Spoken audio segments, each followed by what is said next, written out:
when I seen everybody try to turn on Ye, I'm like, y'all made that nigga like that. This nigga was making these albums and niggas was saying Ye was God.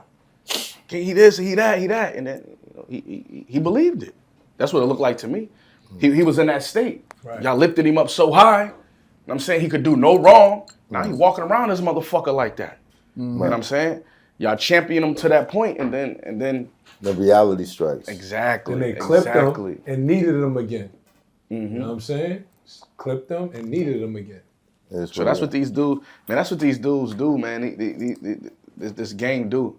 It'll make you think you something you not. Or how do you avoid that trap? Keep people around you who are gonna tell you the naked truth and be honest with yourself. That mirror, the most powerful tool in life, is one of these motherfuckers right here. Is that mirror. This is where problem solving starts. And this is a whole lot of problem solving start. People don't want to go to the mirror. Like me, we grown. Niggas know what they should be doing and they shouldn't be doing. Nobody gotta tell us that. Wow. Niggas can get up here and give a whole bunch of excuses or not. You feel what I'm saying? Niggas know what they should be doing. Like the situation with homie. Like if that shit would have went bad in Buffalo, for me or him. Yeah.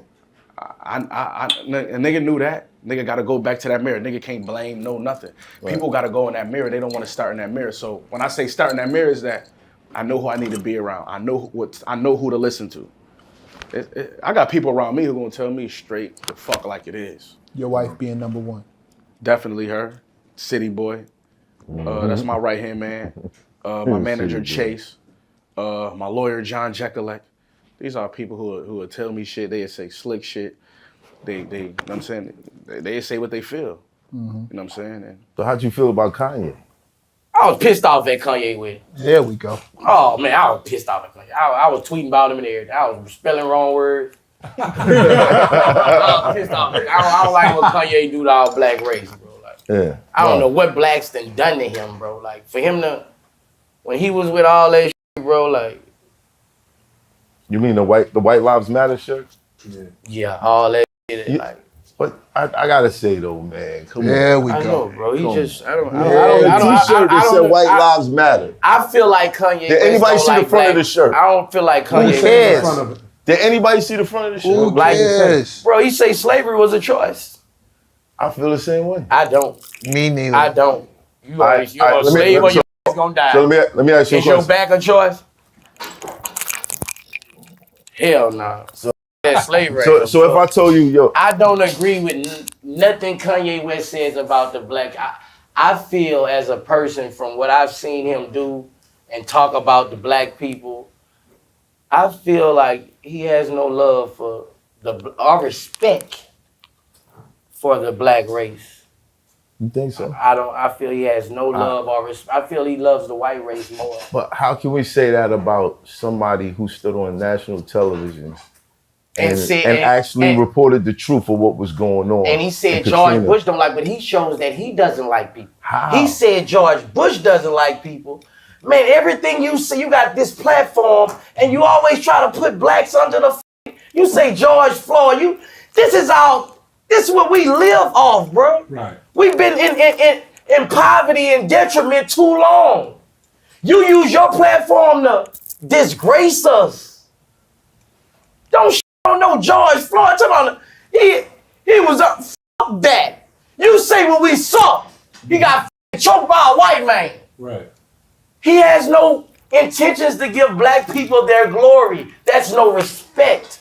He has no respect for the black race. And I'm a fan of his music. I'm a fan. But as a person, I don't feel. Might have a billion people in the world, might feel different. I don't feel that he has no love or respect for the black race. Kanye was a beat maker when I met him. A beat maker. I'm the producer. I was making better records than he was at the time. He wasn't even around when his songs was made. I think he made a video and said, I sent D.Dot the beat. Next thing you know, there's Eminem on the record. How do you produce that? Got it. So it's the difference between beat making and producing. He created a fantasy for his people that he actually sat in there and him and Eminem was making this thing and he did all this shit and I sat there with holding my dick. Produced by D.Dot. Suck a dick. To all you journalists that have been running with that ghost producing shit, it's the dumbest shit I ever heard. You have to be in the room to be a producer. He was not. Ask him. Call him. He was not. You're not a producer, homie. And there was no such thing as ghosts. It happened one time. Here's the story. Kanye would send beats from Chicago. He moved to New York.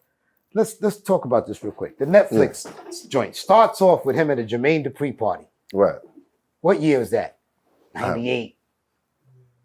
And who was he with? At the beginning, the very beginning of the thing, he's with Mace. And the dude's interviewing him, right? How the fuck is Kanye with Mace?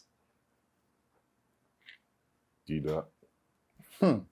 So we skipped the first chapter of the movie Right. and go right to Kanye's already with Jermaine Dupri and Mace. How? For every effect, there's what? Cause. A cause. Right. And a because. So, he moves to New Jersey. I meet his mother. He's in Jersey because of me, not because of Rockefeller, to be closer to the game. Because D.Dot is schooling him on record making, not beat making. It's easy to sit in the room and send your beat out, say, I produced that. No, you didn't. You did the beat.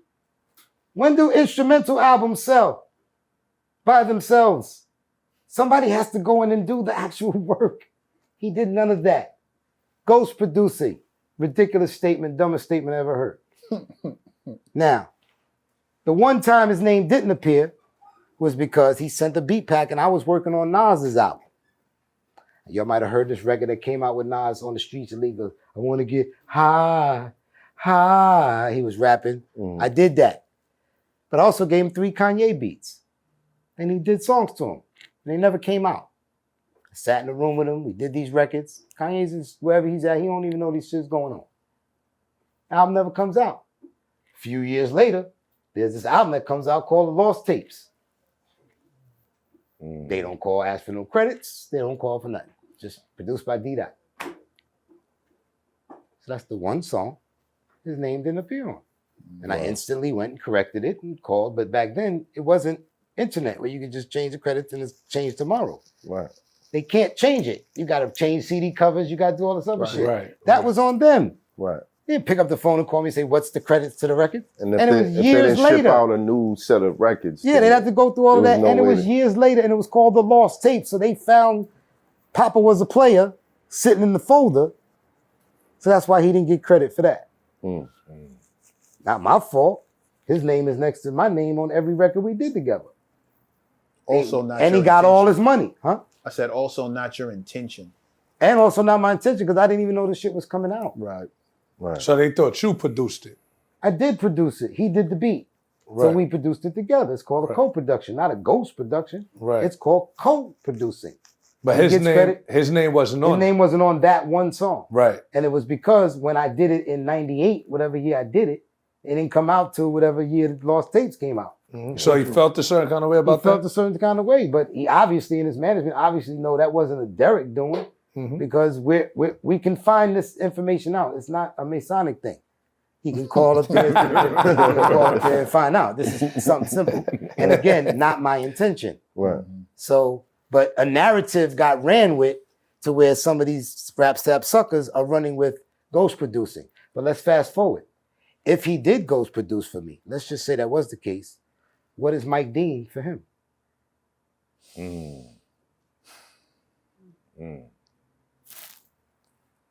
Like Gina, every You don't got an answer, Mecca? No, because he knows. He understands It's a my point. rhetorical question. You know, it's a rhetorical question, meaning that nigga created a narrative that the purists run with because that's what they want. They want to separate themselves. So they needed anything to latch on to. D.Dot robbed him of his beats. Let's run with that. Me, the Rocks, give up the box. Remember that? Nigga, I'm D.Dot, nigga. Wow. I run circles around some of these niggas. I don't need to do that. I put you on and we co-produced. So they needed to run with that. And so they still do to this day. As if Kanye did the Benjamins, money, power, respect. Have you ever heard that come out his mouth? Never. He gets smacked if he says some shit like that. Because that's disrespectful. Mm-hmm. That's like me saying I did flashing lights.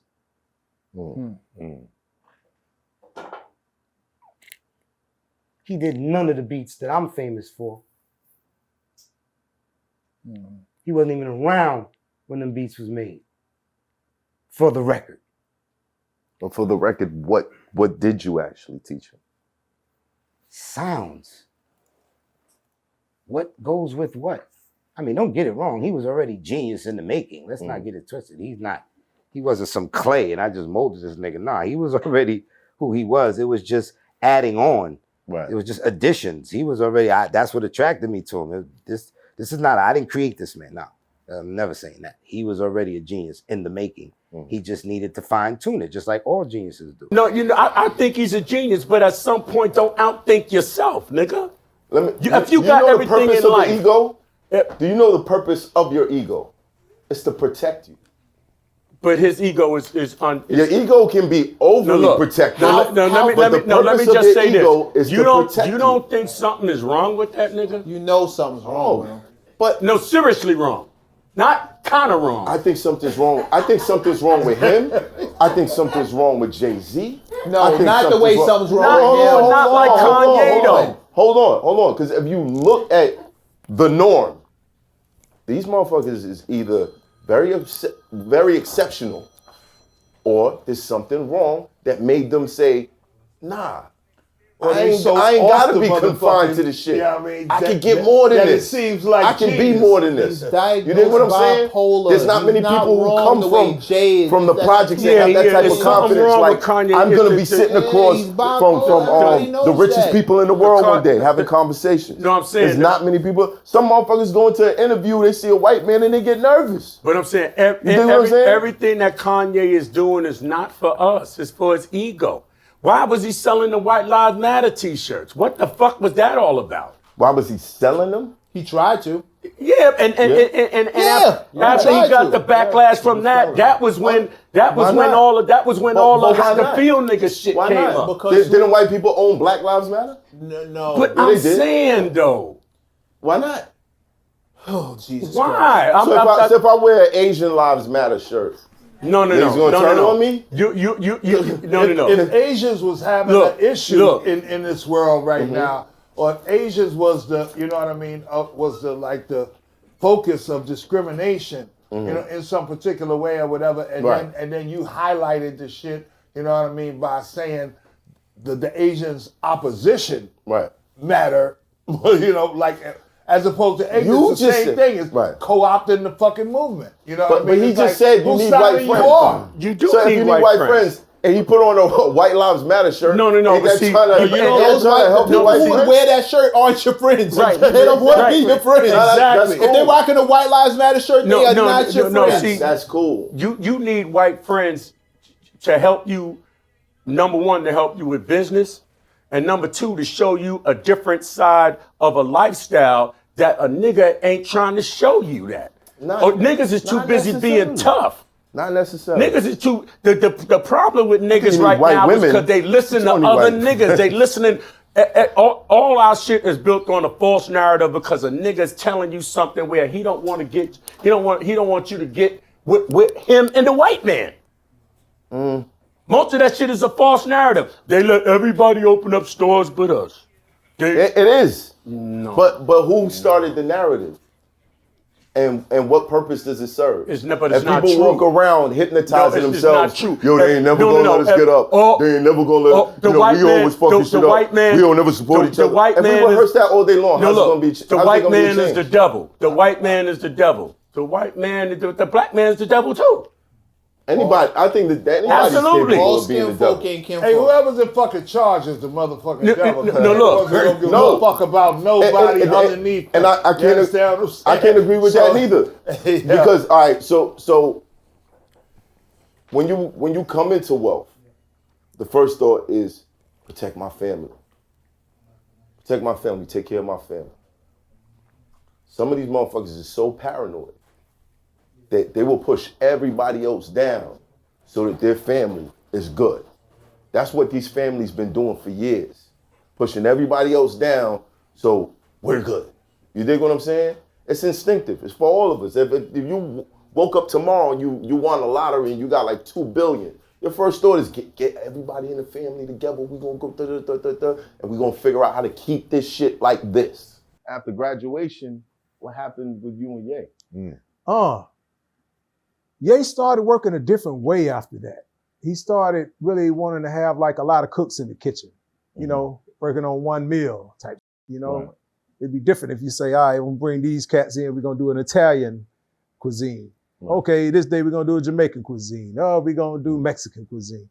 But it was just so many different, you know, you walk through the mall and food court and you might get sick because you got the wings over here and the Chick-fil-A and all them. Yeah, all the scents. And all them scents and it's kind of with you. I don't even like entering through the food court in the mall no more. Yeah. I like going another way because it me a little bit. Right. So it's kind of like, it's that whole analogy. It was just too many cooks in the kitchen at on the last time. I was in Hawaii, the Dark Twisted Fantasy album. Mm-hmm. It was me, No ID. Ross was out there, Pusha, and that's when he was dating Amber back then. Mm-hmm. Everybody who you have on the album, you know, me and Bink wasn't out at the same time. I think Bink came out there after me. Right. But and I worked on all of the lights, and we had big crazy horns. I had my drums on there, but and I woke up the next day, my drums wasn't there. It was like a whole nother beat. You know what I mean? Yeah. I'm like, where's the other version, dude? He's like, no, man, I like these drums. I'm like, where them drums come from? They're from another producer. So it was kind of like, It was getting caught. Yeah, it changed. I was like, okay, this is how he wanted to do this. Because, you know, on graduation, it was... With your pride, man. I wouldn't even just say pride. It was a thing like, this ain't how we cook. Bink said it's an integrity thing. Bink is very... Because in graduation, it was like one-on-one. And then other producers might come through and work, but it was more intimate about what they were going to do. Right. More than them putting something on my track or me putting something on theirs. Right. Or if anything, the collaborative effort, like the collaborative effort was between me and Ye during the graduation. That's what I'm saying. So I was so used to working like that, and I thought that's how it was gonna work.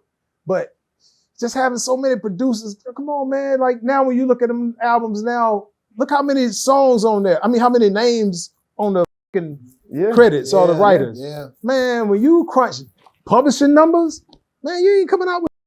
So it was about the money. It was about the money then. Wait, hold on. You can't tell me if your name was on all the lights. You can't tell me you was coming out. Man, listen.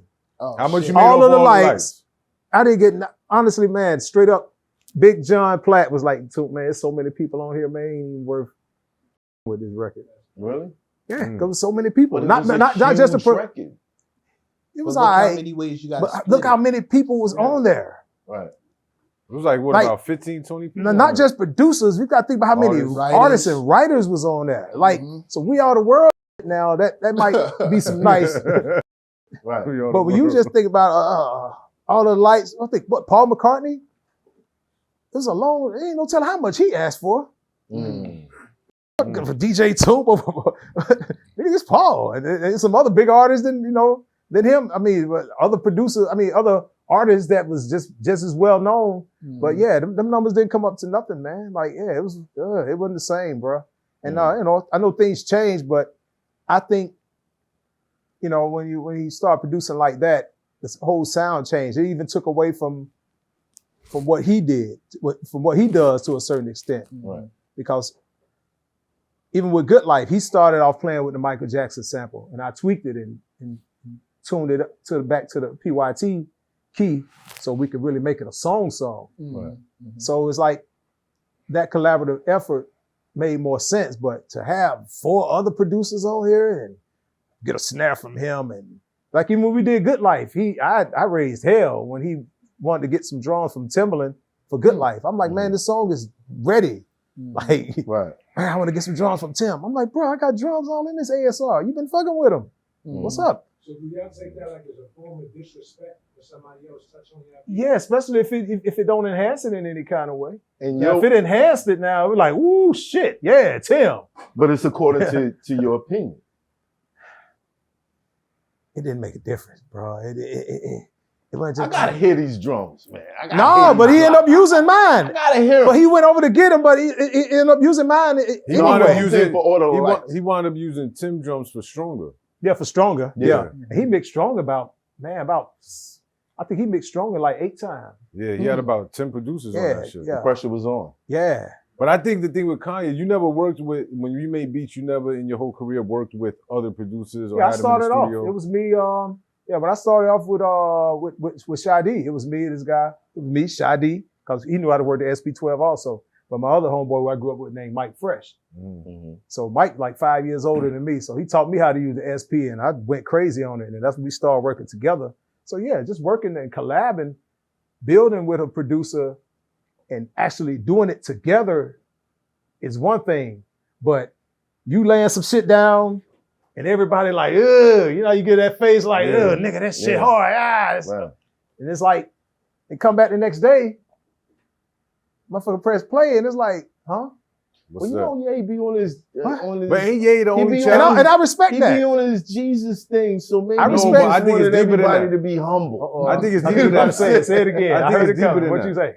Because Ye is the only child, right? Yeah, that plays a major part. Right? So Ye being the only child, being somebody who's in the basement creating music, then getting out, working with local acts, started rapping, wanted people to look past him just for the beats and his rap career.